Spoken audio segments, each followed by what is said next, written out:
السلام علیکم پیارے بچوں، آج ہم اپنی کتاب دھنک سے ایک بہت ہی دلچسپ اور پرانی کہانی سنیں گے جس کا نام ہے سندباد جہازی کا پہلا سفر۔ یہ کہانی داستانوں کی کتاب الف لیلہ یعنی 1001 راتوں سے لی گئی ہے۔ قدیم زمانے میں داستان گوئی قصے کہانیاں سنانا انسانوں کا دل پسند مشغلہ تھا۔ کہا جاتا ہے کہ ایک ظالم بادشاہ کے وزیر کی ذہین بیٹی شہرزاد نے اپنی جان بچانے کے لیے بادشاہ کو روزانہ رات کو ایک کہانی سنائی۔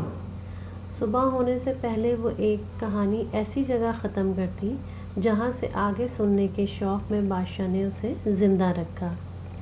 اسی طرح 1001 راتوں تک وہ کہانیاں سناتی رہی اور آخر کار بادشاہ نے اس کی جان بخش دی۔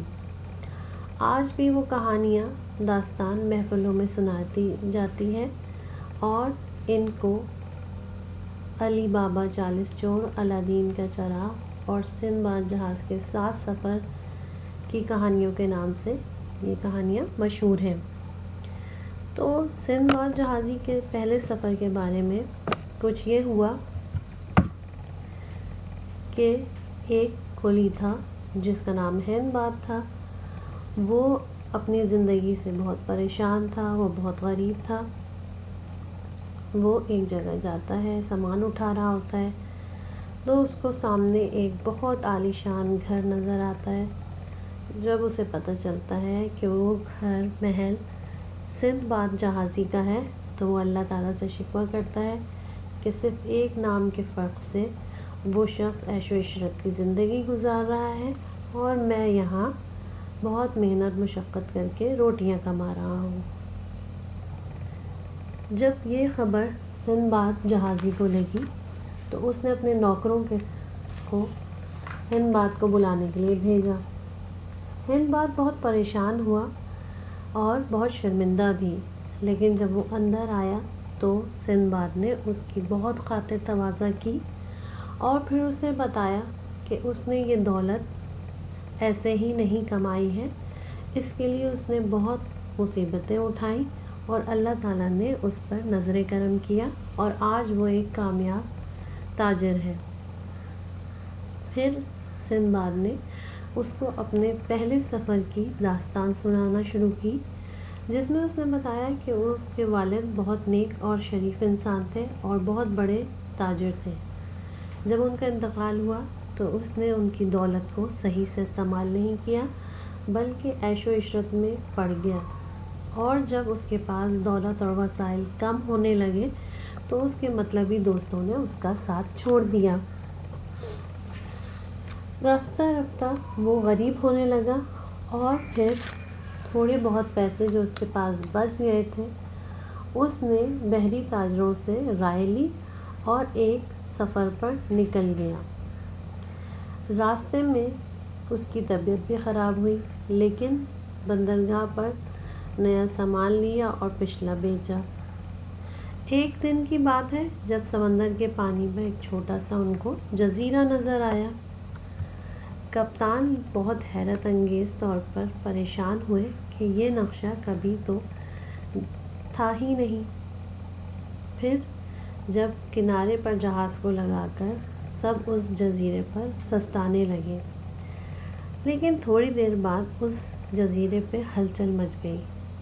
بعد میں پتہ چلا کہ وہ ایک جزیرہ نہیں بلکہ ایک بہت بڑی مچھلی ہے جو دھوپ سیکنے کے لیے سمندر کی سطح پر آئی ہوئی تھی۔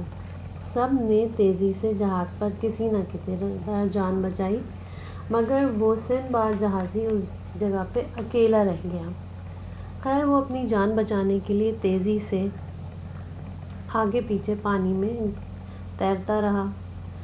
بڑی مشکلوں کے بعد وہ کنارے پر آیا جہاں اسے پتہ چلا کہ وہ کسی اور جگہ پہ پہنچ گیا ہے۔ اسی طرح وہاں پر اس کی ملاقات اس بادشاہ سے ہوئی جو کہ اس شہر کا تھا، اور اس نے اس بادشاہ کو اپنی پوری کہانی سنائی۔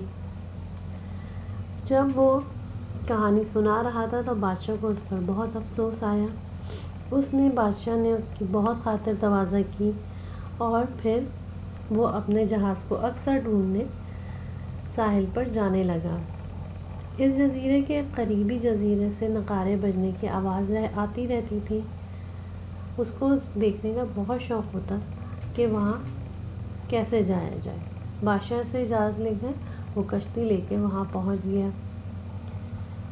پھر ایک دن اچانک اس کی نظر اپنے ہی بحری جہاز پر پڑی، جس کے کپتان نے اس کو پہچاننے سے انکار کر دیا۔ پتہ چلا اس نے کافی اپنی صفائیاں پیش کی تو بہت مشکلوں سے کپتان کو یقین آیا کہ یہ وہی سندباد جہازی ہے۔ پھر اس نے اپنا سامان بہت نفع کے ساتھ بیچا اور بہت زیادہ پیسے اس کو حاصل ہوئے۔ اسی طرح کرتے کرتے جب وہ گھر واپس آیا تو اسے پتہ چلا کہ اس نے بہت زیادہ منافع کمایا ہے، اور پھر وہ اپنی محنت اور تکلیف اٹھانے کے بعد اللہ کے دیے ہوئے انعام اور اکرام سے پرسکون زندگی گزارنے لگا۔ اس کے بعد سندباد جہازی نے اپنے پہلے سفر کا حال سنانے کے بعد ہندباد کو کھانا کھلایا اور 100 دینار کی ایک تھیلی پیش کی اور کہا کہ اب تم گھر جاؤ اور بال بچوں کو تسلی دو، کل پھر آنا تو میں اپنے دوسرے سفر کا حال سناؤں گا۔ بچوں، یہ مشقی صفحات ہیں جو کہ آپ کی کتاب میں موجود ہیں۔ ان میں سب سے پہلا سوال الفاظ مشغلہ ہے، ان کو آپ نے پڑھنا ہے اور پھر اس کے مطابق اس کو حل کرنا ہے۔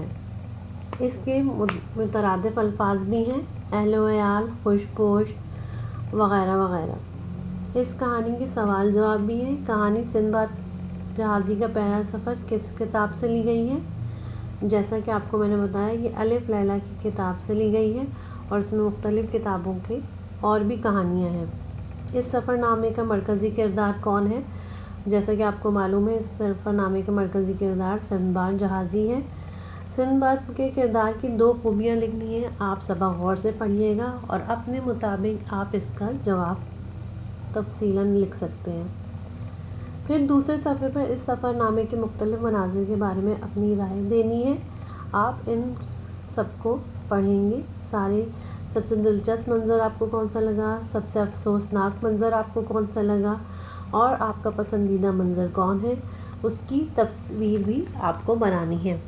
تیسرے صفحے پر سوال نمبر 5 ہے کہ اگر آپ کسی ایسی شخصیت کو جانتے ہیں جو سفر نامے کے کسی کردار سے ملتا جلتا ہے تو وضاحت کیجیے اور ان کی خصوصیات اور عادات سفر نامے کے کردار سے ملتی جلتی ہیں یا نہیں ہیں وہ آپ ہمیں بتائیں گے۔ کچھ ذخیرہ الفاظ ہیں۔ ہندباد اور سندباد ان دونوں ناموں میں صرف شروع کا حرف مختلف ہے۔ ایسے ہی دیگر الفاظ تحریر کیجیے، جیسے شاہد زاہد، زاہد، باہر، ذاکر، شوق۔ ٹھیک ہے، تو میں امید کرتی ہوں کہ آپ ان مشقوں کو آرام سے کر سکیں گے۔ اپنا خیال رکھیے گا۔ اللہ حافظ۔